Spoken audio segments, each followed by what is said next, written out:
اعوذ باللہ من الشیطان الرجیم بسم اللہ الرحمن الرحیم وَلَقَدِ اسْتُهْزِئَ بِرُسُلٍ مِّن قَبْلِكَ فَأَمْلَيْتُ لِلَّذِينَ كَفَرُوا ثُمَّ أَخَذْتُهُمْ فَكَيْفَ كَانَ عِقَابِ أَفَمَنْ كَانَ هُوَ قَائِمٌ عَلَىٰ كُلِّ نَفْسٍ بِمَا كَسَبَتْ وَجَعَلُوا لِلَّهِ شُرَكَاءَ قُلْ سَمُّوهُمْ أَمْ تُنَبِّئُونَهُ بِمَا لَا يَعْلَمُ فِي الْأَرْضِ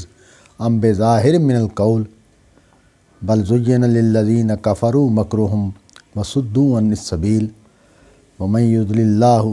فَمَا لَهُ مِنْ هَادٍ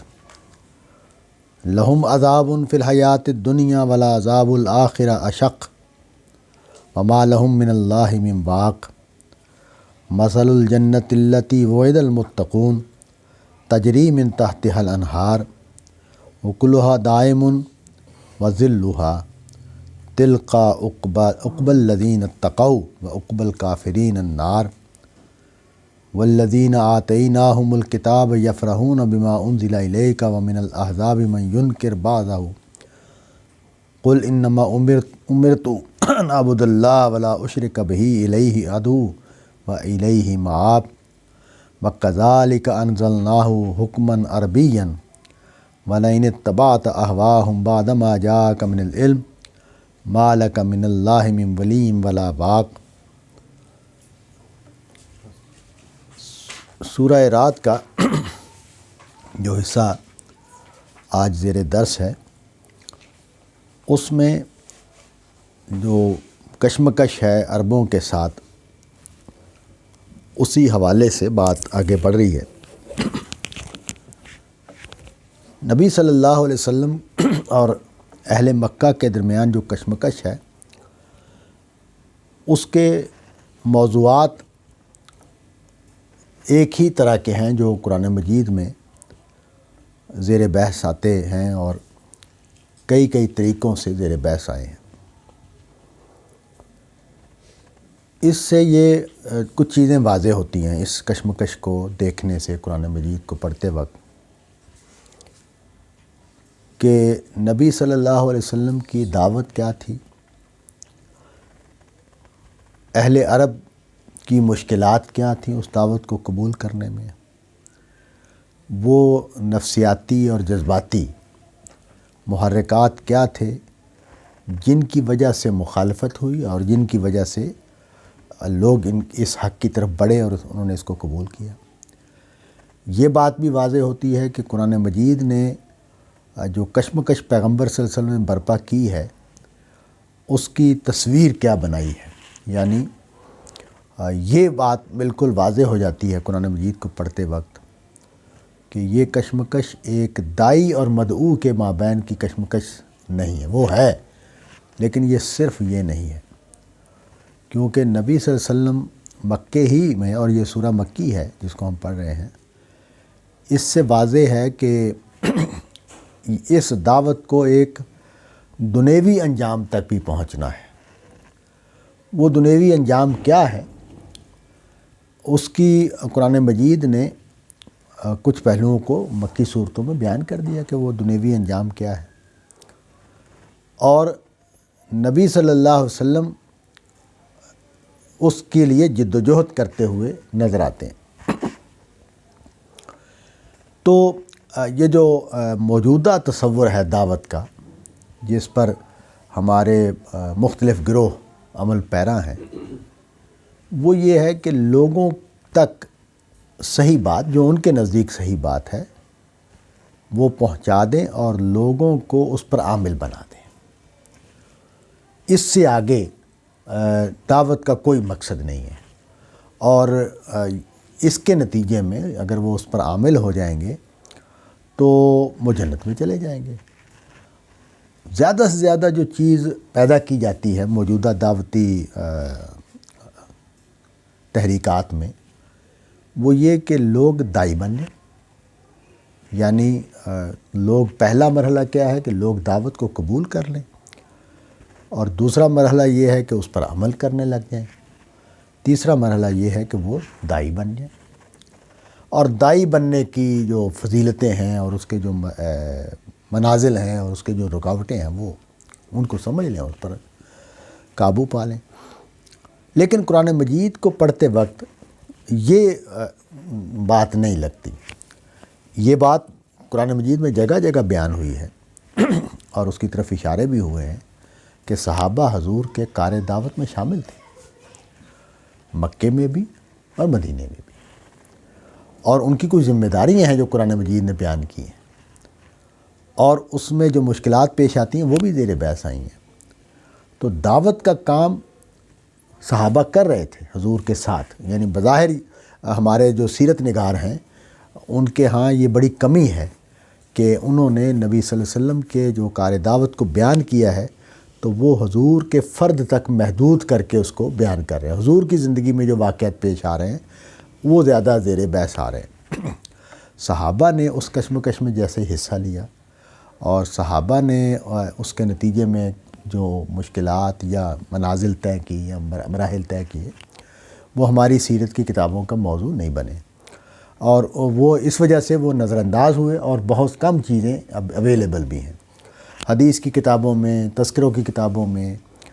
کچھ چیزیں ہمیں مل جاتی ہیں، لیکن ظاہر ہے ان کے اوپر وہ تحقیقی کام نہیں ہوا جو ہونا چاہیے تھا، اس کا حق بنتا تھا کہ اس پر کیا جائے۔ تو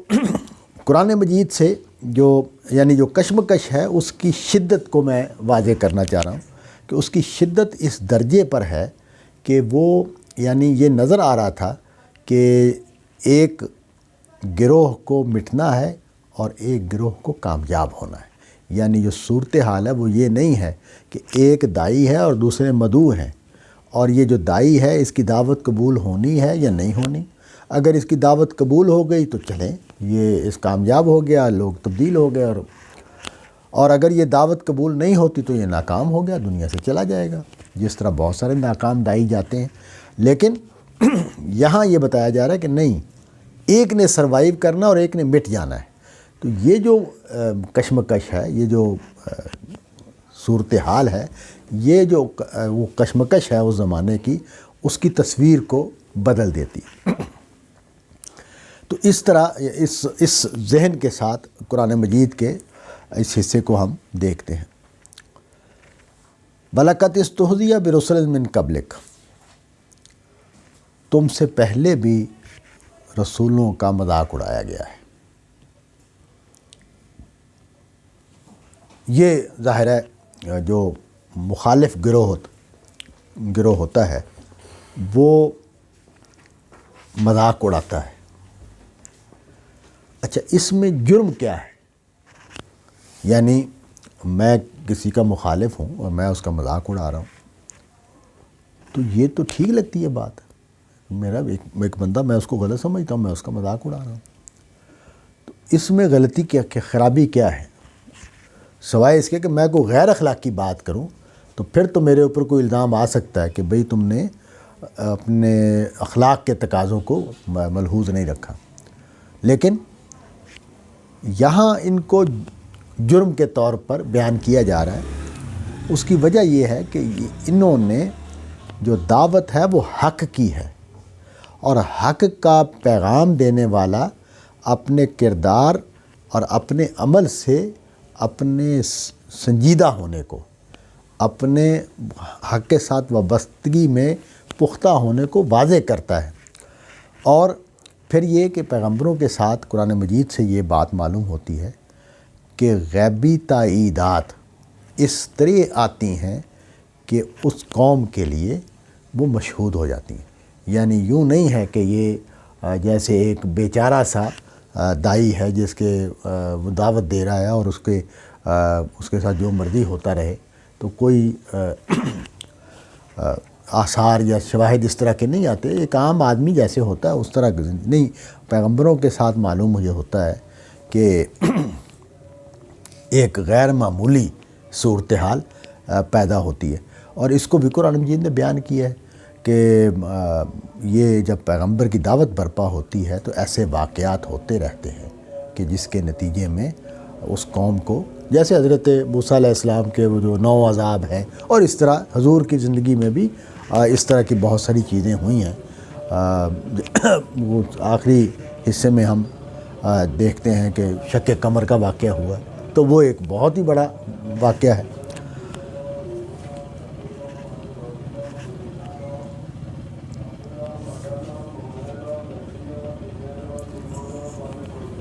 میرا خیال ساری چیزیں لے لیے جہاں چھوڑ جائے.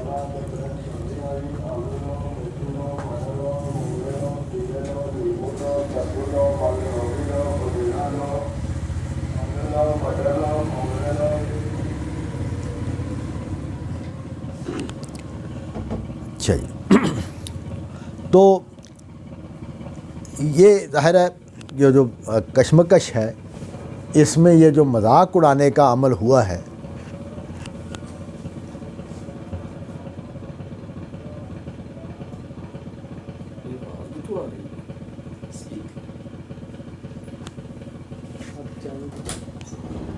تو اس میں جو حضور صلی اللہ علیہ وسلم کی جہت سے اگر ہم دیکھیں تو اس میں ان کی جو دل آزاری ہوئی ہے، ان کو جو تکلیف پہنچی ہے، ان کو جو نفسیاتی طور پر ایک خفت کا احساس ہوا ہے، وہ ایک پہلو ہے اس بات کا. اور دوسرا پہلو جو ہے وہ یہ کہ جو قوم ہے اس کی جو ہٹ درمی ہے اور ضد ہے، اور اس کے بعد جو نبی صلی اللہ علیہ وسلم کے ساتھ مقابلے کی جو صورتحال ہے وہ سامنے آتی ہے. تو فرمایا کہ یہ جو جرم ہے یہ جرم ہے، اور اس سے پہلے بھی جرم ہوا ہے، لیکن ہمارا طریقہ کیا ہے؟ فَأَمْلَيْتُ، ہم نے مہلت دی، لِلَّذِينَ كَفَرُوا، ان کو جنہوں نے کفر کیا. تو مطلب یہ ہے کہ اللہ تعالیٰ کے ہاں جو امحال کا اصول ہے وہ دنیا میں اللہ تعالیٰ نے قائم کر رکھا ہے. دو کام اللہ تعالیٰ کرتے رہتے ہیں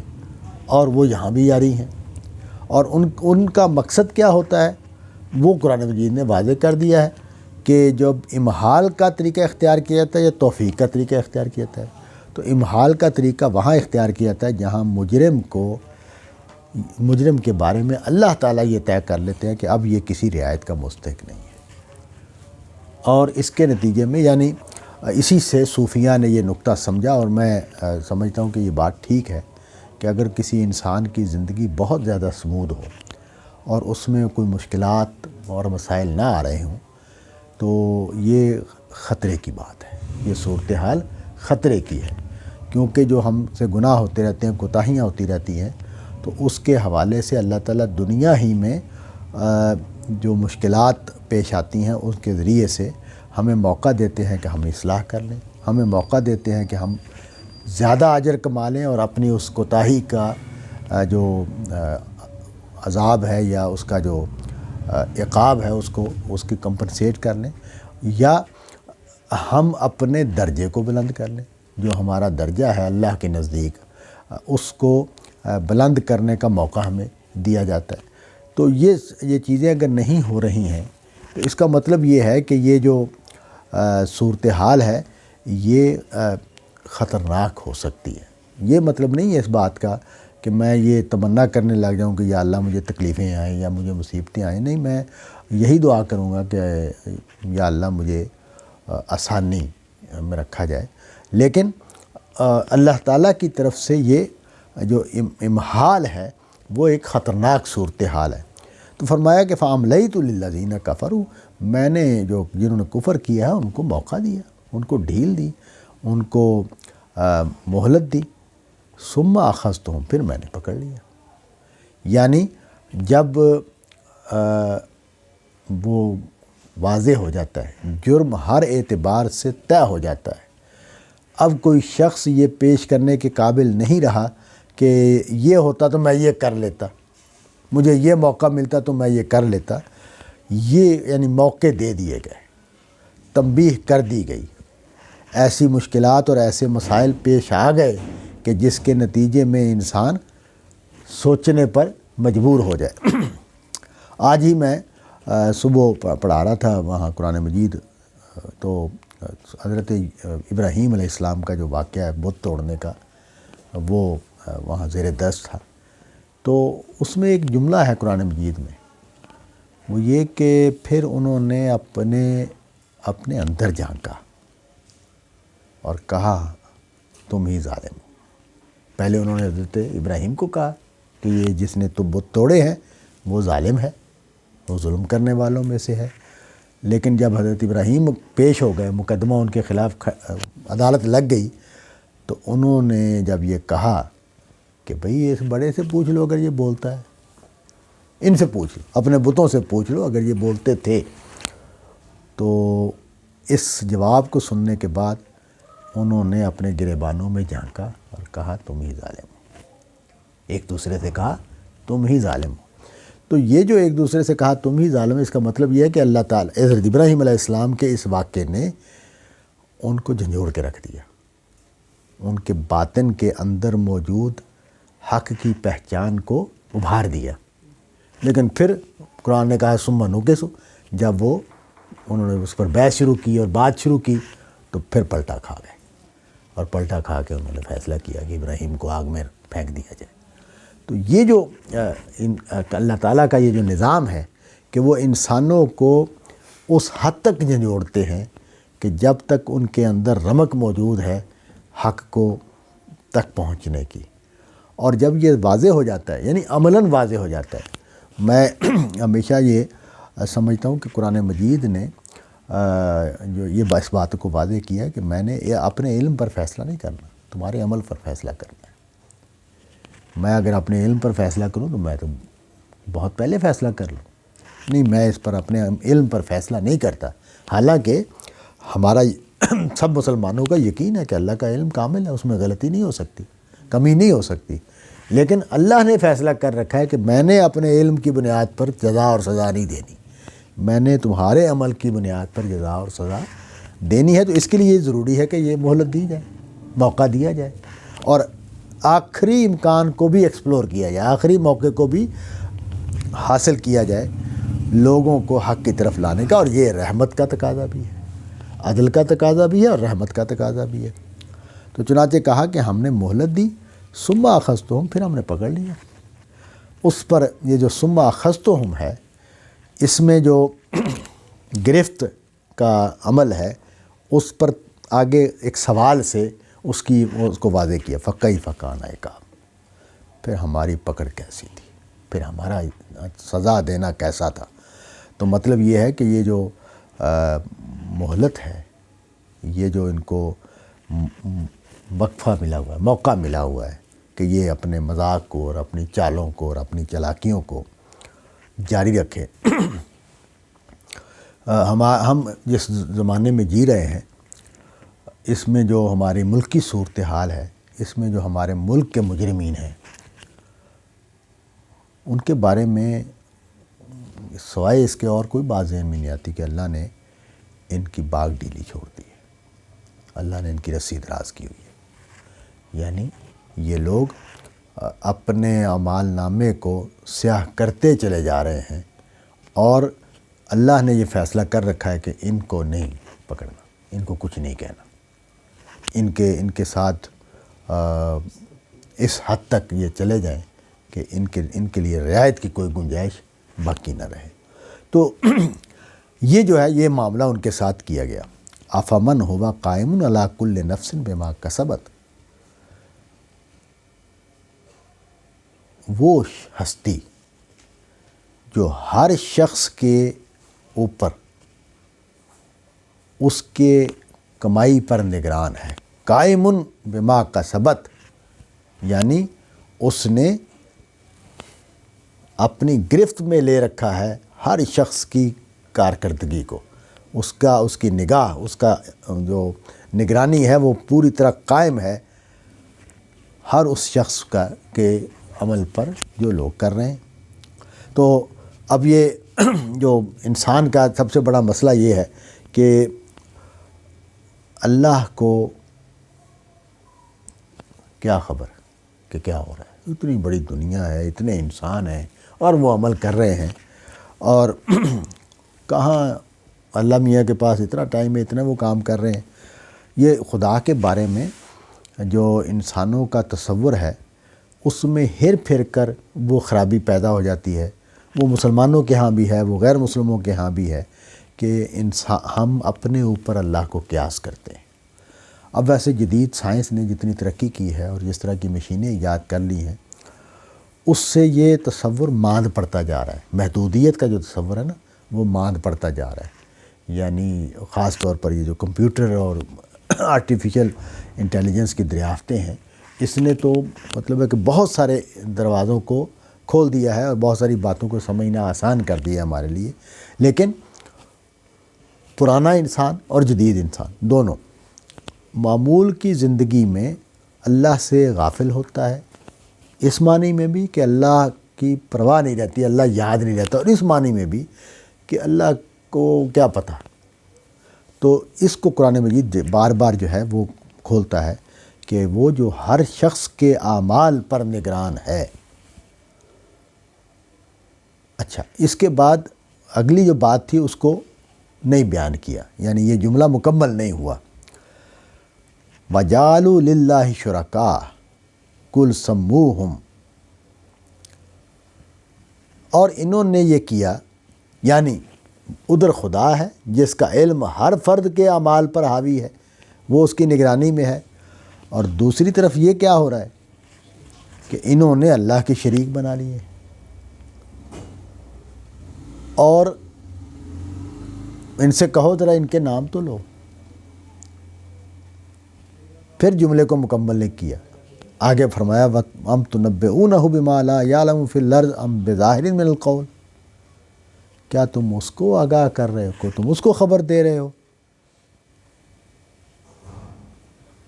کہ جو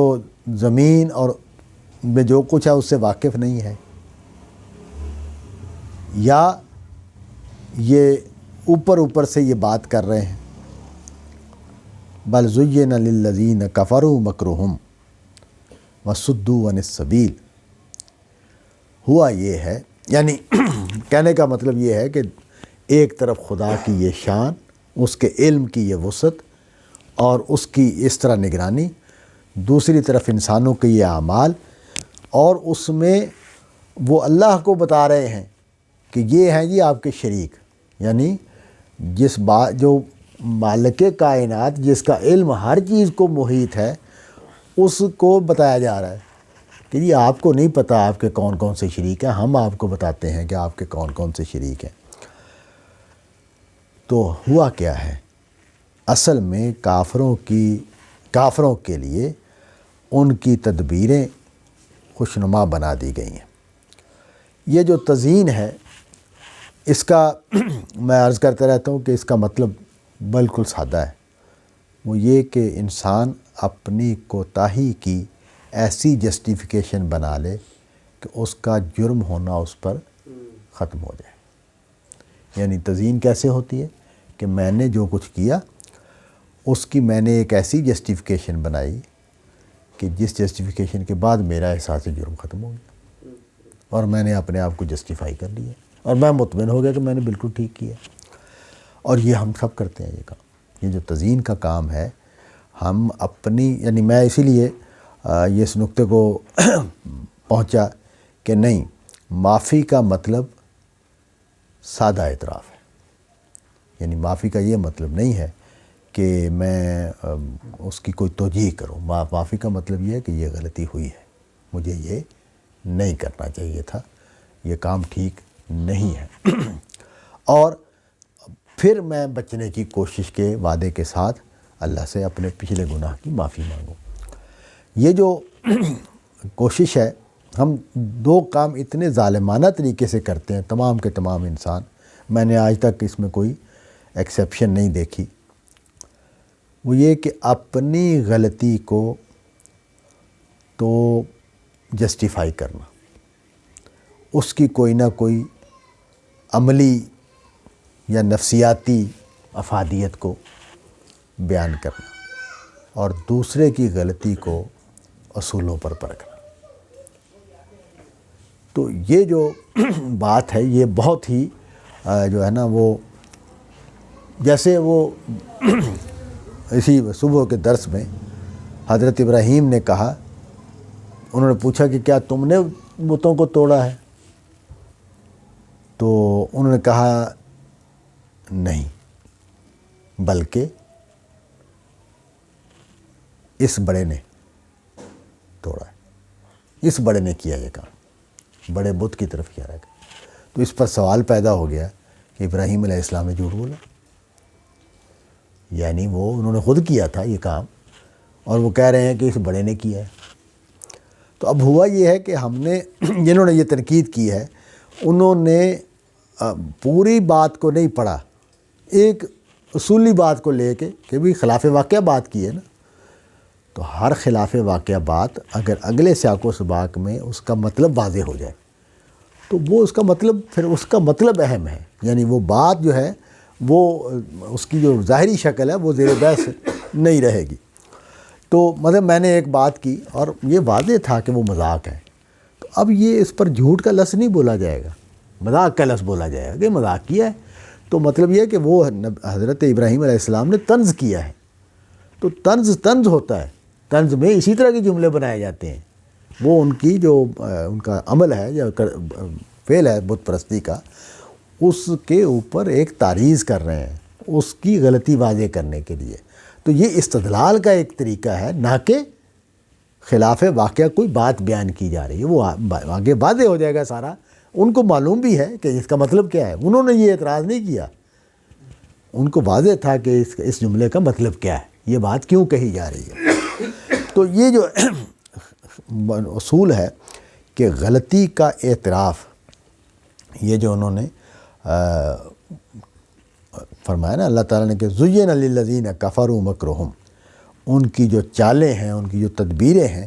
ان کو اللہ نے ان کے لیے خوبصورت بنا دیا ہے، پرکشش بنا دیا ہے۔ مطلب کیا ہے اس بات کا کہ وہ یہ سمجھ رہے ہیں کہ ہم اپنے دین کی خدمت کر رہے ہیں، ہم حق کا اس بات کر رہے ہیں۔ وہ ایک مشہور صحافی ہوئے ہیں اس زمانے میں بہت، تو ان سے جب پوچھا گیا کہ بھئی آپ جھوٹ کیوں بولتے ہیں، رپورٹنگ کرتے ہو، جھوٹ تو نہیں بولنا چاہیے، تو انہوں نے کہا کہ میں اگر قوم کی خدمت پیش نظر ہو تو جھوٹ بولنے میں کوئی حرج نہیں ہے۔ تو کیا ہوا کہ اپنی جو مکر ہے، یہ تدبیر ہے نا قوم کی خدمت، اس تدبیر کے تحت انہوں نے ایک اصول بنایا اور اب ان کا عمل اس کے لیے بڑا اچھا ہو گیا، بہترین ہو گیا، اور یہ سوچا ہی نہیں کہ اس سے ناانصافی کیا واقع ہو جائے گی، کتنا بڑا ظلم ہو جائے گا، کچھ لوگوں کے حقوق مارے جائیں گے۔ یعنی یہ جو جب ہم یہ جھوٹ بولتے ہیں کہ وہ جھوٹ ہی رہے، اس کی حقیقت پہ کسی پر واضح نہ ہو، لوگ اس سے دھوکہ کھا جائیں، فریب کھا جائیں، تو اس کی تو کوئی جسٹیفیکیشن نہیں ہے۔ تو یہ جو بات ہے کہ زُيِّنَ لِلَّذِينَ كَفَرُوا مَكْرُهُمْ، اس کا مطلب یہ ہے کہ انہوں نے ان کے لیے یہ اپنا عمل اب ایسا اچھا عمل بن گیا ہے کہ وہ اس پر ڈٹ گئے، وہ اس پر فخر کے ساتھ قائم ہیں۔ وَصُدُّوا عَنِ السَّبِيلِ، اس کا نتیجہ کیا نکلا کہ وہ راہ حق سے روک دیے گئے، اب ان کے لیے حقیقت تک پہنچنا ممکن نہیں رہا۔ اس کو واضح کر دیا وَمَن يُضْلِلِ اللَّهُ فَمَا لَهُ مِنْ هَادٍ، جس کو اللہ گمراہ کر دے اس کو کوئی ہدایت دینے والا نہیں ہے۔ مطلب یہ ہے کہ یہ خدا کی طرف سے فیصلہ ہوا کہ اس نے ان کے لیے یہ طے کر دیا، اور وہ طے کرنے، اللہ کا طریقہ کیا ہے طے کرنے کا کہ انسان کا اپنا عمل اس کے لیے خوبصورت ہو جائے، اپنا برا عمل، اپنی خرابی اس کے لیے جسٹیفائیڈ ہو جائے، بہترین ہو جائے، اس کو وہ اپنی سیانت اور ذہانت کا اس کو مظہر قرار دینے لگ جائے۔ لَهُمْ عَذَابٌ فِي الْحَيَاةِ الدُّنْيَا وَلَعَذَابُ الْآخِرَةِ أَشَقُّ، اس طرح کے لوگوں کے لیے دنیا میں بھی عذاب ہے اور آخرت کا عذاب تو اس سے زیادہ سخت ہے۔ اچھا، اس کا مطلب یہ ہے، یہ جو میں بات کر رہا تھا کہ یوں نہیں ہے کہ یہ کشمکش دائی اور مدعو کی کشمکش ہے، یہ ایک گروہ کی کامیابی اور دوسرے گروہ کی ناکامی تک پہنچنے والی کشمکش ہے۔ یعنی نبی صلی اللہ علیہ وسلم نے جو کشمکش برپا کی ہے وہ یہ کشمکش نہیں ہے کہ یہ حق ہے تم قبول کرو اور وہ قبول نہیں کر رہے، اور ادھر سے زور لگ رہا ہے حق کو قبول کروانے کا اور ادھر سے زور لگ رہا ہے حق کو قبول نہ کرنے کا اور دشمنی کرنے کا حق کی نہیں۔ یہ کشمکش اس حد تک جانی ہے کہ ایک نے ختم ہو جانا ہے اور ایک نے قائم رہنا ہے۔ اور جیسے کہ ہمیں معلوم ہے، سیرت کی کتابوں کو ہم جب پڑھتے ہیں اور قرآن مجید کو بھی پڑھتے ہیں تو یہ بالآخر یہ ہوا کہ جو مخالف گروہ تھا وہ نیست و نابود ہو گیا۔ اس معنی میں بھی نیست و نابود ہو گیا کہ اس کی جو لیڈرشپ تھی وہ مار دی گئی، اس معنی میں بھی نیست و نابود ہو گیا کہ اس کے جو بچ رہنے والے تھے ان کو اسلام قبول کرنا پڑا، اس معنی میں بھی نیست و نابود ہو گیا کہ ان کو دوبارہ کبھی اقتدار نہیں ملا۔ عرب کی جو لیڈرشپ ہے حضور کے بعد، وہ لیڈرشپ وہ ہے جو حضور کے صحابہ ہیں۔ جو مکے کی لیڈرشپ تھی،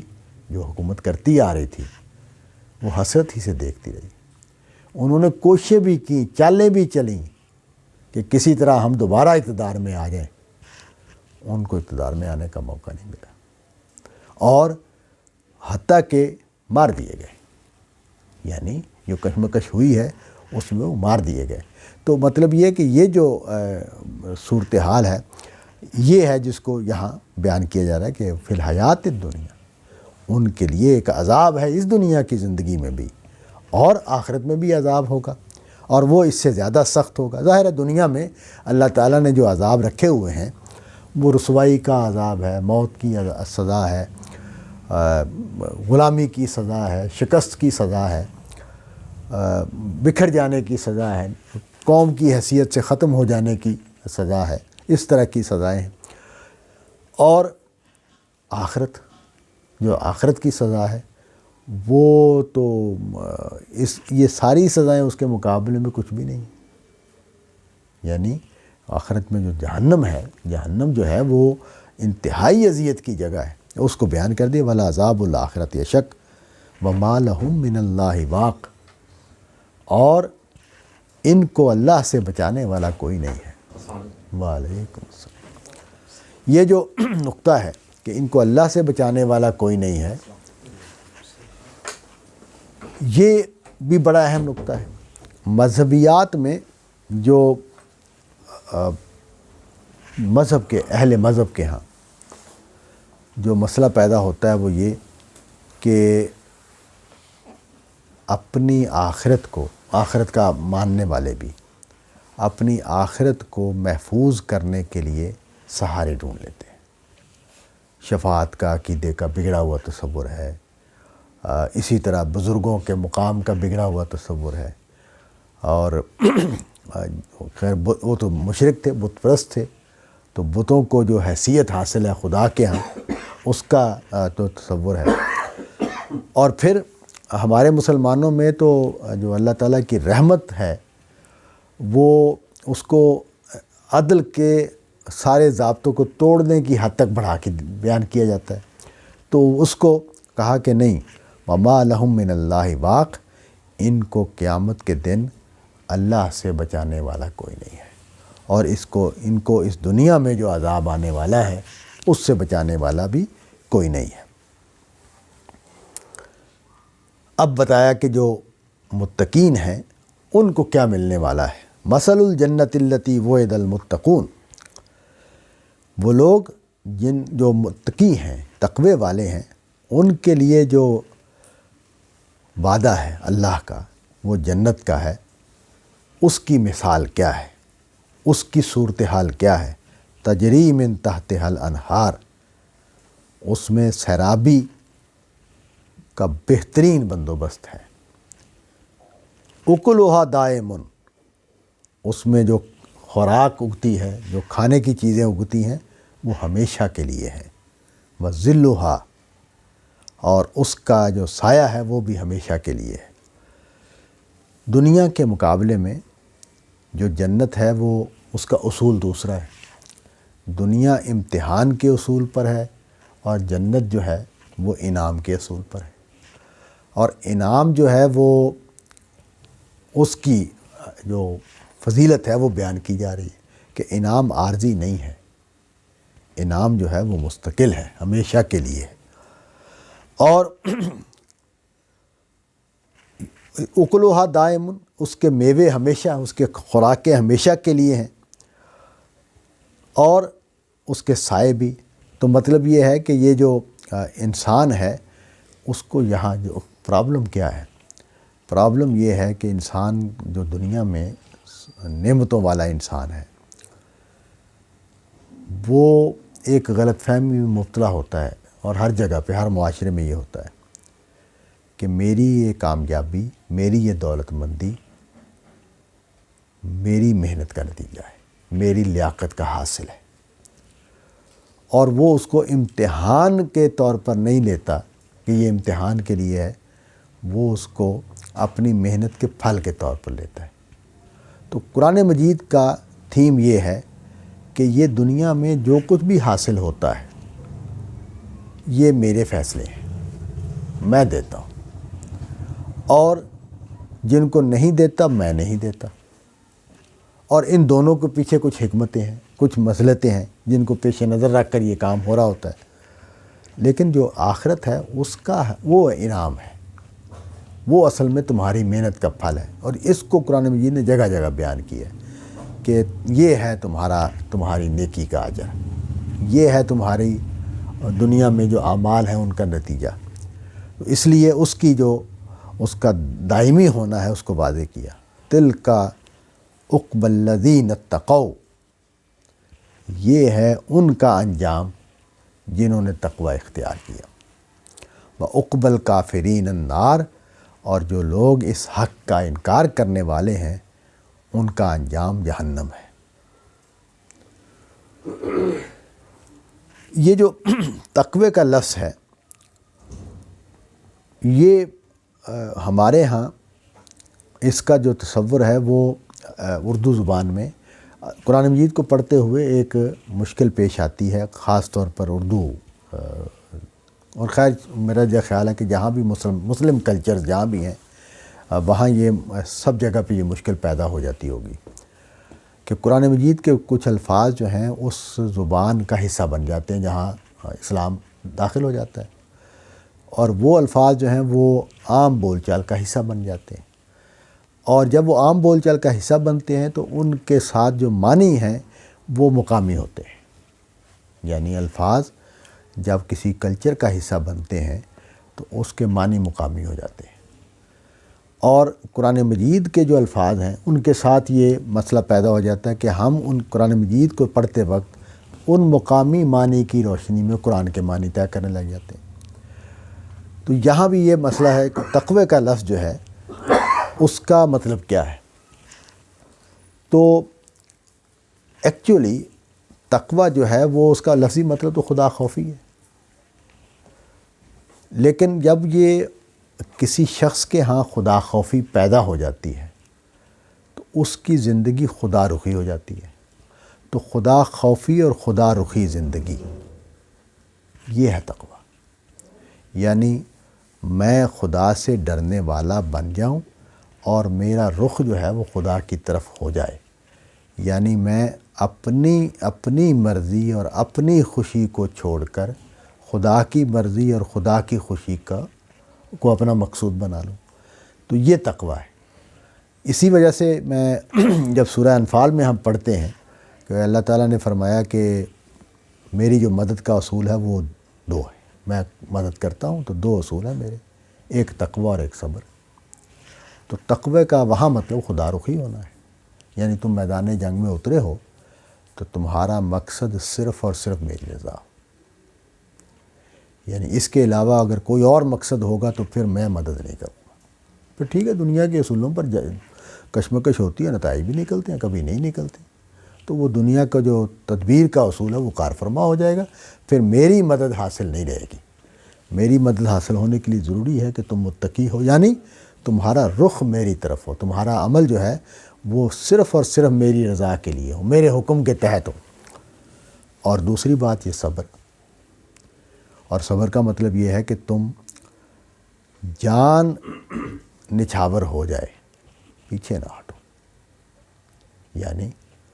میدان جنگ میں اترنا کوئی آسان کام تو نہیں ہے، پتہ ہوتا ہے کہ اس میں جان جانی ہے، اس میں پھٹ لگنے ہیں، زخم لگنے ہیں، تو پھر ثابت قدمی، کھڑے رہو، تو یہ شرطیں پوری کر دو گے تو میں مدد کروں گا۔ تو یہاں بھی آخرت کے حوالے سے بھی قرآن مجید کی یہ دونوں ہی شرطیں ہیں، تقوی اور صبر۔ تقویٰ کا مطلب یہ ہے کہ تم خدا کے لیے کرو، اور صبر کا مطلب یہ ہے کہ مشکلات آئیں گی دنیا میں۔ ابھی اوپر ہم نے دیکھا کہ نبی صلی اللہ علیہ وسلم کا جو مذاق اڑایا جا رہا ہے، وہ مذاق اڑانا کوئی آسان کام، اس کو سہنا کوئی آسان کام نہیں ہے۔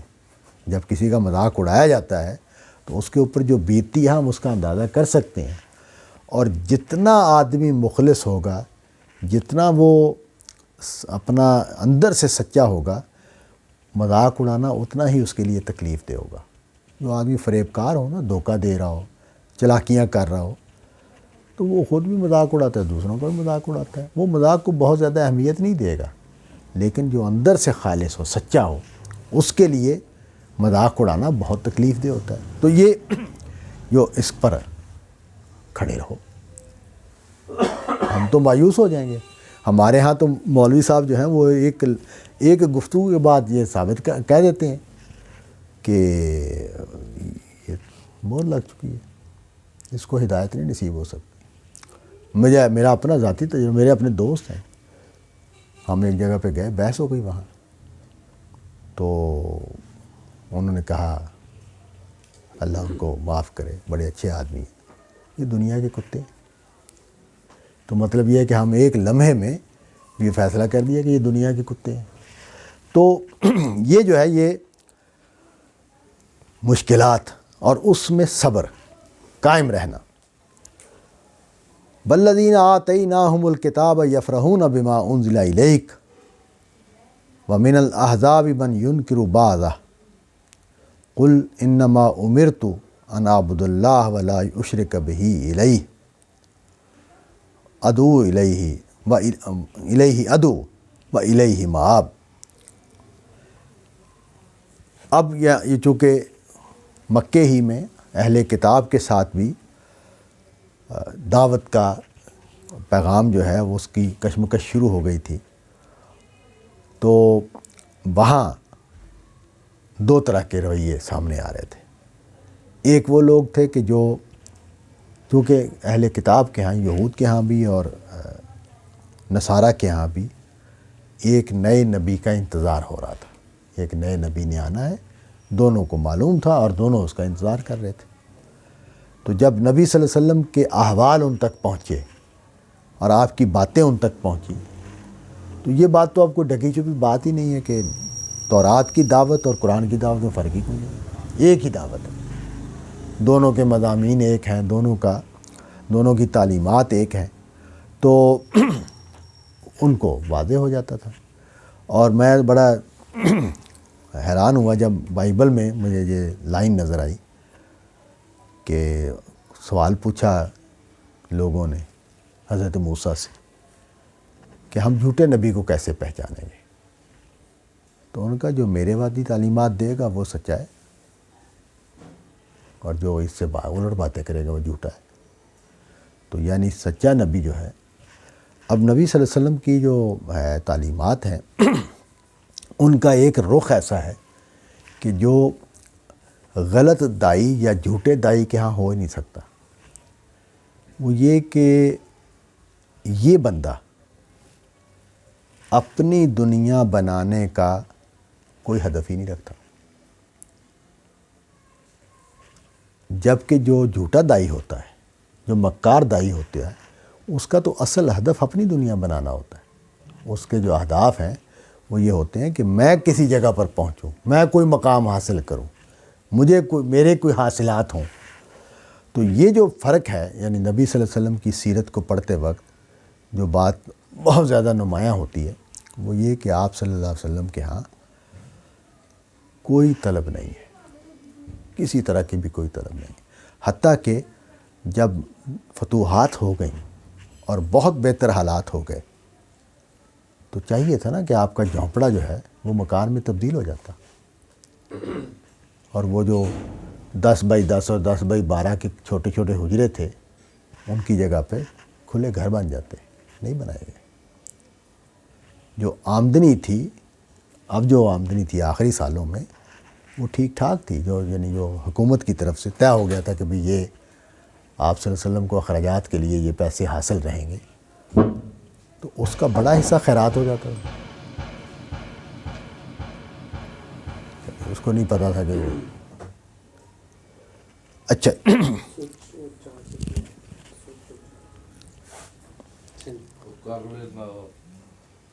اور ان میں ایسے گروہ بھی ہیں کہ جو اس کے کچھ حصوں کا انکار کرتے ہیں. یعنی یہ بھی ایک پرابلم ہوتا ہے. جو دعوت کے مخالفین ہوتے ہیں وہ کہتے ہیں کہ یہ باتیں ٹھیک ہیں,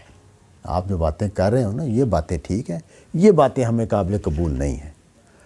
تو اس کا مطلب یہ ہے کہ یعنی پرابلم کہاں ہے. یعنی یہ ویسے تو یہ ہو سکتا ہے کہ کسی دعوت میں کچھ باتیں ٹھیک ہوں اور کچھ باتیں ٹھیک نہ ہوں. جیسے ہم کہتے ہیں کہ مودودی صاحب کی یہ باتیں ٹھیک ہیں, یہ باتیں ٹھیک نہیں ہیں, یا غامدی صاحب کی یہ باتیں ٹھیک ہیں, یہ باتیں ٹھیک نہیں ہیں. تو یہ ہو تو سکتا ہے. لیکن یہاں کیوں یہ کہا جا رہا ہے کہ یہ, اس کی وجہ یہ ہے کہ یہ فیصلہ صحت اور غلطی کی بنیاد پر نہیں ہو رہا, یہ فیصلہ مفادات کی بنیاد پر ہو رہا ہے کہ یہ باتیں جو ہیں وہ ہمارے مفاد میں ہیں, یہ ٹھیک ہیں. وہ جیسے یہود کی تصویر بیان کی نا کہ جب بجلی چمکتی ہے چل پڑتے ہیں, جب اندھیرا چھا جاتا ہے رک جاتے ہیں. تو وہ اندھیرا کیوں چھا جاتا ہے کہ ایسی بات ماننی پڑ گئی ہے جو ہمارے مفادات پر زد پڑتی ہے, جو ہمارے تعصبات پر زد پڑتی ہے, اس کو ہم قبول نہیں کریں گے. تو اس لیے یہ جرم بن گیا. فرمایا, واضح کیا, قل, ان کو کہہ دو, یہ جو کہہ رہے ہیں نا کہ کچھ چیزیں ہمارے لیے قابل قبول نہیں ہیں, ان کو بتا دو کہ مجھے تو یہ حکم دیا گیا ہے کہ میں اللہ کی عبادت کروں اور اس کی طرف اس کے ساتھ کسی کو شریک نہ ٹھہراؤں. میں اسی کی طرف تمہیں دعوت دے رہا ہوں اور اسی کی طرف ہمارا پلٹنا ہے, ہمارا لوٹنا ہے. تو مطلب یہ ہے کہ یہ ساری جو بات ہے وہ جس نقطے پر کھڑی ہے وہ تو توحید کی دعوت ہے, اور دنیا کے معبودوں سے, جعلی معبودوں سے ہٹا کر معبود حقیقی کی طرف بلایا جا رہا ہے. تو اس میں کل اور بعض کی بحث کیسے ہو گئی؟ یہ تو ساری کی ساری بات ایک نقطے پر کھڑی ہے. وَكَذَلِكَ أَنزَلْنَاهُ حُكْمًا عَرَبِيًّا, اس طرح ہم نے ایک فیصلہ نازل فرمایا ہے عربی زبان میں. مطلب کیا ہے اس بات کا کہ یہ قرآن مجید جو ہے اس میں اور جگہوں پر بھی یہ بات بیان ہوئی ہے کہ الہامی کتابیں فیصلہ الہی ہیں, کیونکہ انسان کی جو فکری کشمکش ہے وہ بھی, اور جو مفادات کی کشمکش ہے وہ بھی. یہ بات ہمیں سب کو معلوم ہے کہ ہر انسان اپنے اندر میں تضاد رکھتا ہے, اور اس تضاد میں فیصلہ حق کیسے ہو, صحیح بات کا فیصلہ کیسے ہو. ہمارے اندر تضاد کیا ہے کہ ہمیں ایک جسم دیا گیا ہے جو لذات کا رسیہ ہے, جس کو لذات چاہیے, اور دوسری طرف ہمیں شعور دیا گیا ہے جو اعلیٰ اخلاقی پیمانے رکھتا ہے. تو جب ہم اعلیٰ اخلاقی پیمانوں کو صرف معیار بنا لیتے ہیں تو ترک دنیا اور ترک لذات اور یہ آئیڈیل بننے شروع ہو جاتے ہیں. اور جب ہم شعور کو ختم کر کے اس طرف چلے جاتے ہیں تو ہم صرف حیوان بن کے رہ جاتے ہیں. اور اسی طرح جو تصورات ہیں, عقائد ہیں اور فلسفے ہیں, ان میں بھی یہی پرابلم پیدا ہوتی ہے کہ کبھی ہم اس طرف ہمارا رخ ہو جاتا ہے, کبھی اس طرف ہمارا رخ ہو جاتا ہے. تو جیسے جدید انسان کا جو تصور ہے وہ بہترین سروائیول, اعلیٰ معیاری زندگی, بس یہ, یعنی انہوں نے جو شعوری تقاضے ہیں, شعور کے جو تقاضے ہیں, ان کو بالکل ہی سبسائڈ کر دیا اور صرف ایک چیز کو, اور سارا شعور اس میں صرف کر دیا کہ انسانوں کی زندگی جو ہے وہ ایک اعلیٰ معیار پر گزرنی چاہیے اور اس میں حائل رکاوٹوں کو دور کرنا چاہیے. اور وہی فلسفہ اعلیٰ ہے, وہی نظام اعلیٰ ہے, وہی فکر اعلیٰ ہے کہ جو اس میں خدمت کرتی ہے کہ انسانوں کے معیار زندگی کو بہتر سے بہتر بنایا جائے. تو یہ جو تضاد ہے انسان کے اندر, اس میں فیصلہ چاہیے. اور یہ جو تضاد ہے اس کے اتنے روپ ہیں کہ شاید اس کے لیے کئی گھنٹے کی نشست چاہیے کہ جس میں یہ واضح کیا جائے کہ انسان کہاں کہاں ان تضادات کا شکار ہے۔ تو فرمایا کہ وَكَذَلِكَ أَنزَلْنَاهُ حُكْمًا عَرَبِيًّا، ہم نے عربی میں ایک فیصلہ نازل کر دیا ہے۔ وَلَئِنِ اتَّبَعْتَ أَهْوَاءَهُمْ بَعْدَ مَا جَاءَكَ مِنَ الْعِلْمِ، اور اگر تم نے پیروی کی اپنی خواہشوں کی، یہ وہ اسی تضاد کی طرف اشارہ ہے جس کا میں ابھی ذکر کر رہا تھا کہ میں ایک خواہشوں کا ایک پورا پیکج رکھتا ہوں اپنے اندر، اور اس پیکج کا پیچھے جب چل پڑتا ہوں تو پھر کیا ہوتا ہے، میں العلم سے دور ہو جاتا ہوں۔ جو حقیقی علم ہے، جو حقیقی مقام ہے انسان کا، اس سے میں دور ہو جاتا ہوں۔ فرمایا مَا لَكَ مِنَ اللَّهِ مِن وَلِيٍّ وَلَا بَاقٍ، یہ بات تمہیں سوچ لینی چاہیے کہ جب تم ہوائے نفس کا پیرو بن جاؤ گے تو پھر کیا ہوگا؟ پھر یہ ہوگا کہ تم راہ حق سے ہٹ جاؤ گے، پھر یہ ہوگا کہ تم تجاوزات کرو گے، پھر یہ ہوگا کہ تم نافرمانیاں کرو گے، پھر یہ ہوگا کہ تم بنے بنائے مین میڈ مذہب کو اختیار کرو گے اور اس کے نتیجے میں گمراہی پر چلے جاؤ گے۔ تو پھر تمہارا اللہ کے ہاں کوئی نہ مددگار ہے، نہ اللہ کے ہاں تمہیں بچانے والا ہے، تم وہاں مجرم کے طور پر پیش ہوگے اور وہاں اپنے انجام کو پہنچو گے۔ وآخر الدعوانا الحمدللہ رب